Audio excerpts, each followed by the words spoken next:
I remember we're in the car and driving up, and he said, "You know how to curtsy, right?" And I just thought it was a joke. I mean, Americans will understand this. We have medieval times, dinner and tournament. It was like that. Like, I curtsied as though I was like...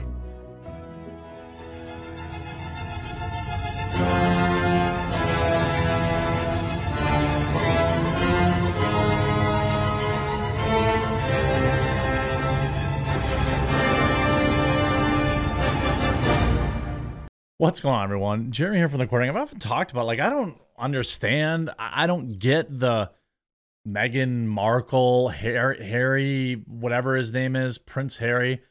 I'm from America, man. I don't understand this prince, princess, duchess, Dutch oven people. Don't know, don't care. Not my like cup of tea. Ha, see what I did there? One thing that is getting annoying, though, is how much American media is covering it. And I absolutely hate these people. Not like on a personal level, but like, how the heck do so many people care about people that have accomplished nothing in their lives? What has Meghan Markle ever done? What is Harry whatever? What has he ever done? Why am I seeing nonstop commercials about this crap? And so now there's like this Netflix documentary of like two super rich people having super rich person problems, and I'm supposed to care about that. Well, thankfully, not only do the critics hate the show with a 38%, but the audience gives it a 16%. It's like I go to the Daily Mail a lot to read, find stories and stuff like that. They're in the UK. It's usually like a third of their homepage every single time is dedicated to these people. I don't know why.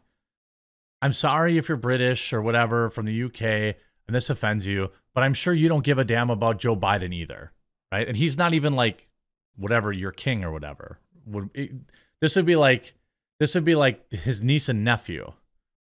I don't understand why the heck. And then you see this article like Harry and Meghan's exhausting endurance test. Netflix docuseries scores 43% on Rotten Tomatoes. It's much more lower than that, right? 38% now. As viewers blast cringeworthy Netflix show. Harry and Meghan's docuseries have scored a low 43% on Rotten Tomatoes as critics in the United States rounded on the show after Netflix has released the highly anticipated second half Thursday. There was a first half? Who are these people? But while the Duke and Duchess of Sussex are relying on the U.S. market to warm to them, take them. And by the way, I see you emailing me, all you people from the UK, all smugly like, God, no takesies, backsies. I see you. To warm to them, the docuseries was described as cringeworthy, exhausting endurance test by outlets. One described it as going disastrously for the couple. The pair detailed their experience leading to the decision to step away from the British royal family. But they were already super rich, and they had like some ridiculous, massive Spotify contract. Ooh, what will I ever do?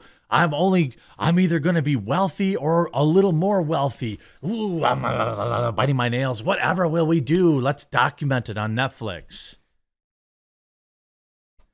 Well, the first 3 installments released last week focus on British media's coverage of the couple, and the final 3 episodes see Harry. By the way, is there a guy that looks more like cucked than that guy? I don't really use that term anymore. I'm using it like the literal Merriam-Webster's dictionary. He looks absolutely miserable. But anyway, maybe he's not. Directing more of ire at Prince William, now the heir to the throne, and speaking in more detail about his relationship with the royal household broke down. Don't care. Looking at the reviews will not make for a happy ending for Harry and Meghan.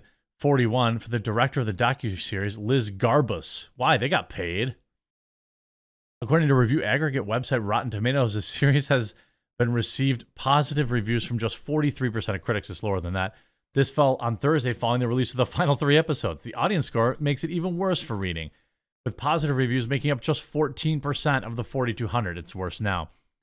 As of Friday morning, there have been some suggestions of review brigading. Review brigading? There's only 6,000 reviews. There's only 6,000. Nobody likes you people. Do you think Americans right now, like when we're not sending billions of dollars to this Ukraine, We're supposed to care about two super rich people from the royal family?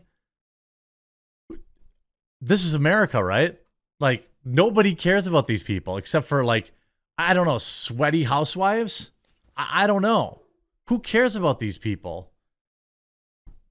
Maybe the LGBTQ community? I don't know. Who is this for? And why did Spotify... I assume that Netflix bought this series for people in the UK who care about them.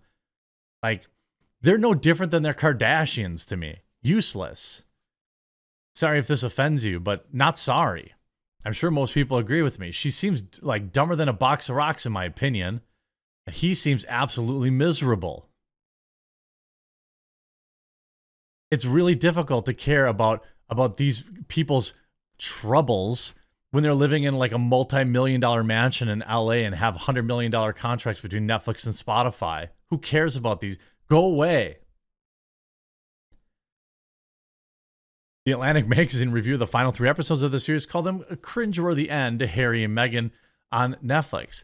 Reporter Helen Lewis asks readers if they were ready for 3 more hours of expensively lit retribution. She bemoans the length of the docuseries, noting that Ken Burns needed just 3 times as long to get through the entire Vietnam War. Lewis writes that the series frames Harry and Meghan's departure from the royal family's inner circle as a missed opportunity for racial healing? Aren't they all white? What? For generational change and for new social awareness in a stuffy institution. So she wanted the church to get woke? The recurrent motif gives you the whole documentary an unfortunate air of late-night message left on your ex's voicemail, insisting that you're happy and have moved on, and that are having a great life. Lewis also points out that while the couple repeat that they have never had the chance to tell their story, in addition to sitting in for primetime interview for Oprah last year, Meghan also cooperated with the writers of Omid Scobie and Carolyn Durand, the authors of another sympathetic biography about the couple. We've never had a chance to tell our story. Who cares? Why does anybody care about these people's story? They are completely irrelevant. If they literally faded into obscurity, the world wouldn't change one iota.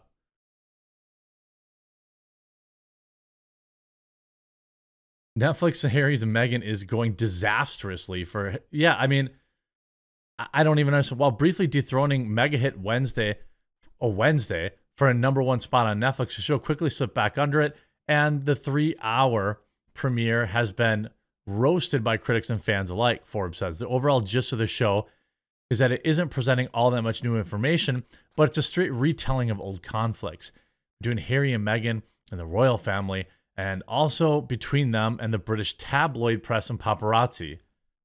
What? What?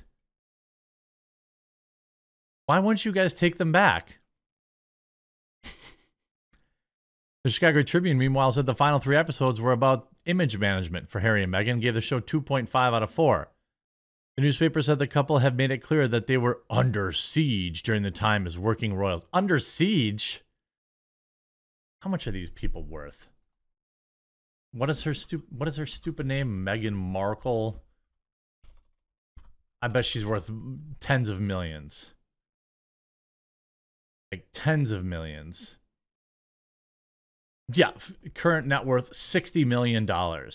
Oh, I'm so sorry. Oh, do you not get a shark bar this year? Do you have to wait for next year to get a shark bar? Didn't Spotify contract Markle? I think Meghan Markle and Prince Harry got a $30 million deal on Spotify, which back in January had yet to yield a single episode. I think they have a couple out now. $30 million? Where can I get in on this? They went to the Zelensky school, I think. Or perhaps he went to theirs. It's okay to admit that Harry and Meghan are annoying. Yeah, no kidding. They've been through a lot. It's hard for me to feel bad for anyone worth $100 million as a couple. It's hard for me to feel people worth a couple $1 million. And it's not like they had the death of a child or anything like this. Every facet of Markle's life, her relationships with her extended family, the fact that she eats avocados, the paint she chooses for her son's nursery, and even holding hands with her husband at her grandmother's funeral has been weaponized by the tabloids. So don't read them. It's pretty simple. And by the way, all that tabloid coverage commits to your net wealth. You get that, right? All that tabloid coverage is why they got $30 million from Spotify. Great. We got James Corden. We got these two. I think there's some secret plan in the UK where they export their most annoying people to the United States as like some sort of payback. And it's working. I hope you enjoyed this video. We'll talk to you again real soon.